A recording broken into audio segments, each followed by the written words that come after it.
দেখছেন এইমাত্র পাওয়া সর্বশেষ সংবাদ। শুরুতেই শিরোনাম। শুরুতেই জানিয়ে দেব, এটাই হয়তো দেখার বাকি ছিল, শেখ হাসিনার সিঁথিতে সিঁদুর পরিয়ে দিচ্ছে নরেন্দ্র মোদী। এ বিষয়ে থাকছে বিস্তারিত প্রতিবেদন, জানতে হলে আমাদের সঙ্গেই থাকুন। এরপর জানিয়ে দেব, বোরকা পরে পালাতে গিয়ে পুলিশের কাছে ধরা খেয়েছে স্বরাষ্ট্রমন্ত্রী আসাদুজ্জামান এবং ওবায়দুল কাদের। অন্যদিকে পাচার হওয়া টাকা বাংলাদেশে ফিরিয়ে দেওয়ার আশ্বাস দিয়েছে সুইজারল্যান্ডের রাষ্ট্রদূত। আমাকে তাড়ানোর ফল এবার হারে হারে টের পাবে বাঙালিরা, বললেন শেখ হাসিনা। প্রিয় দর্শক, এতক্ষণ দেখছিলেন শিরোনাম, এখন জানিয়ে দেব বিস্তারিত। দেশ থেকে পালানোর পরও তার মুখে নেই কোনো কষ্টের ছাপ। এ যেন নিজ দেশ থেকে ভারতে গিয়েই আরো সুখে আছেন শেখ হাসিনা। মুখের হাসি যেন থামছেই না শেখ হাসিনার। সিঁথিতে সিঁদুর পরিয়ে দিচ্ছেন নরেন্দ্র মোদী, পাশে বসেই মিষ্টি হাসি দিচ্ছেন শেখ হাসিনা। এ যেন এক অনন্য আনন্দের মুহূর্ত। শেখ হাসিনাকে সিঁদুর পরিয়ে দেওয়ার এই পিকচারটি রাতারাতি নেট দুনিয়ায় ভাইরাল হয়ে যায়, যেখানে নেটিজেনরা তুমুল সমালোচনা করেছেন নরেন্দ্র মোদী এবং শেখ হাসিনার। এই বয়সে এসেও তাদের প্রেমলীলা ছেয়ে গেছে পুরো সামাজিক যোগাযোগ মাধ্যমে।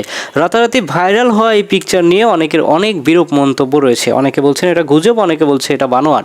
তবে বাংলাদেশের জনগণের ধারণা বানোয়াট হলেও কিছুটা হলেও সত্য।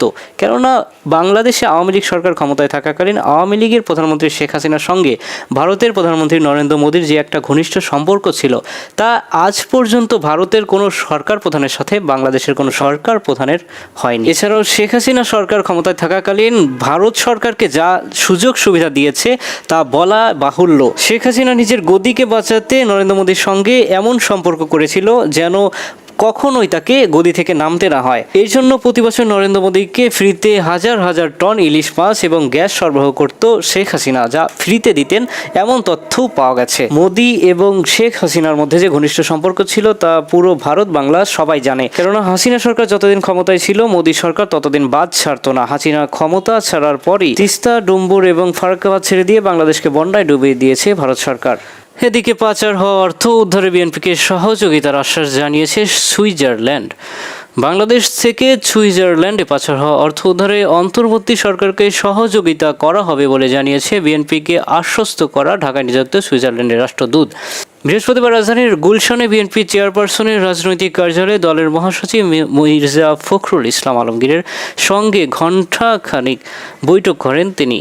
বিএনপির স্থায়ী কমিটির সদস্য আমির খসরু মাহমুদ চৌধুরী বলেন, তারা সুইজারল্যান্ড বলেছে পাচার হওয়া অর্থ ফিরিয়ে আনতে বাংলাদেশ সরকারের যে কোনো উদ্যোগকে তারা স্বাগত জানাবে এবং এই বিষয়ে তারা যথাযথ সহযোগিতা করবে। এছাড়াও তারা বলেছেন, শেখ হাসিনা শাসনামলে পতনের সময় দেশের বর্তমান অর্থনৈতিক রাজনৈতিক পরিস্থিতি, পাচার হওয়া অর্থ ফিরিয়ে আনার বিষয়টি ছাড়াও তাদের সঙ্গে দেশটাকে উন্নয়নের গতিশীল করার জন্য আলোচনা করা হয়েছে।